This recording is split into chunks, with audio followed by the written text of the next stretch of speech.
আসসালামু আলাইকুম। সবাইকে নতুন একটি ভিডিওতে শুভেচ্ছা। আবারও হাজির হয়েছি আপনাদের সামনে নতুন একটি ভিডিও নিয়ে। আজকে আমি আপনাদের সাথে শেয়ার করব কিভাবে আপনারা খুব সহজেই কোনো ধরনের অ্যাপ ছাড়াই আপনারা আপনাদের সৌদি আরবে যে ড্রাইভিং লাইসেন্সটি তৈরি করতে দিয়েছেন সেটি চেক করবেন। তো আজকে আমি জাস্ট ওয়েবসাইটের মাধ্যমে খুব সহজে কিভাবে আপনারা ঘরে বসে আপনাদের এই সমস্যাটা সমাধান করবেন সেটি দেখাবো। তাই ভিডিও শুরু করার আগে অবশ্যই আপনাদের কাছে একটি রিকোয়েস্ট থাকবে, যদি আমার ভিডিওটি ভালো লেগে থাকে অবশ্যই আমার চ্যানেলটিকে সাবস্ক্রাইব করে দিবেন। আর কারো যদি কোনো প্রশ্ন থেকে থাকে আমাকে অবশ্যই কমেন্টসে জানাবেন, আমি উত্তর দেওয়ার চেষ্টা করব। লাইসেন্স চেক সৌদি আরবিয়া, ঠিক আছে, এটি লিখবেন।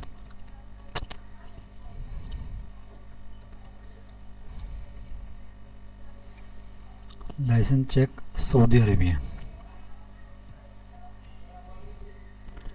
ঠিক আছে। এটি সৌদি লিখলে চলে আসবে। তো এটি লেখার পরে এটিতে ক্লিক করার পরে ঠিক আপনাদের সামনে এরকম একটি ইন্টারফেস শো হবে। তো বন্ধুরা, এই অপশন থেকে সর্বপ্রথম যেটি আপনারা দেখতে পাচ্ছেন পাবলিক কোয়ারি ড্রাইভিং লাইসেন্স, এই অপশনটিতে আপনারা প্রবেশ করবেন।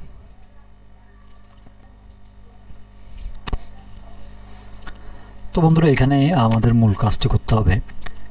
আমি জাস্ট আবার আপনাদের একটি কথা বলবো, সেটি হচ্ছে আমি আপনাদেরকে জাস্ট প্রসেসটি দেখিয়ে দিব, ঠিক আছে। আপনারা কিভাবে এটি ফিল আপ করবেন বা কোথায় কিভাবে কি বসাতে হবে আমি সেটি আপনাদেরকে বলে দিব, ঠিক আছে। আমার কাজ হচ্ছে আপনাদেরকে জাস্ট স্টেপ বাই স্টেপ বুঝিয়ে দেওয়া।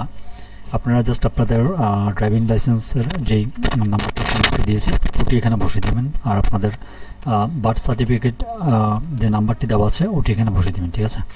তো আমি আপনাদেরকে দেখিয়ে দিচ্ছি কীভাবে এটি করবেন। তো এখানে আসার পর বন্ধুরা আপনারা দেখতে পাচ্ছেন এরকম একটি ইন্টারফেস দেখাচ্ছে।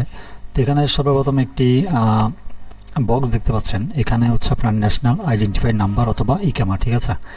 আপনারা অবশ্যই সৌদি আরবে গেলে আপনাদেরকে একটি ইকামা দেওয়া হয়।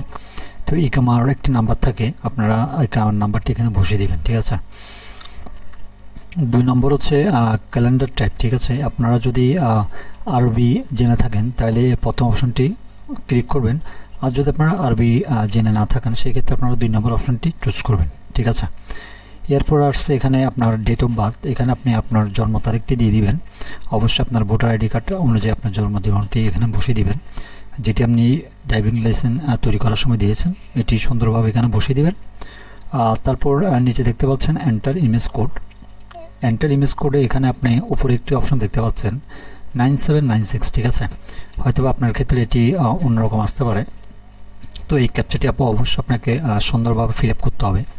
তো যখন আপনি সব কিছু মোটামুটি এখানে বসিয়ে দিবেন, বসিয়ে দেওয়ার পরে বন্ধুরা এখানে ভিউ যে অপশনটি দেখতে পাচ্ছেন এই ভিউ অপশনে ক্লিক করলেই আপনার লাইসেন্সটি যদি অ্যাপ্রুভ হয়ে থাকে সরাসরি আপনার এখানে একটি ফর্ম আকারে দেখাবে, ঠিক আছে। এখানে আপনি যাবতীয় ডিটেলস বিস্তারিত সব কিছু দেখতে পারবেন, এমনকি এখান থেকে আপনি চাইলে এটি প্রিন্টও করতে পারবেন, ঠিক আছে।